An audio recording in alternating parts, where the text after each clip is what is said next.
Alright everybody, welcome back to Skyway Classics YouTube channel. We're now going for a ride in our 1965 Ford F100 pickup truck. Very nice truck here at Skyway Classics. As you do know, I'd like to think of this as the old school farm truck. We're going into the lovely one we have here featuring a red exterior. It is a single cab. It does have new style American racing wheels on it with fresh beefy Blackwall tires.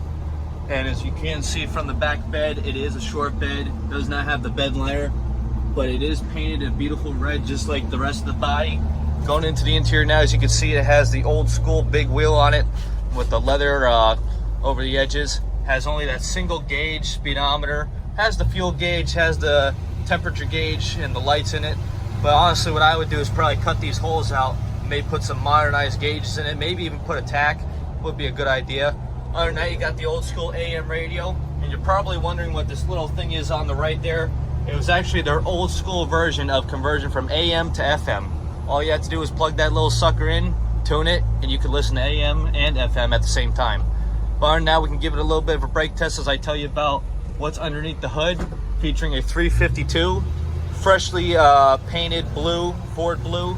Also has chrome style valve covers, chrome style air cleaner, stock manifolds, and of course, going up the road now, you can hear it. Very smooth, very fresh, no popping, just ready to go down the road in style. But as for now though, we're just gonna get it turned around and up on the lift, so stay tuned to see the underneath.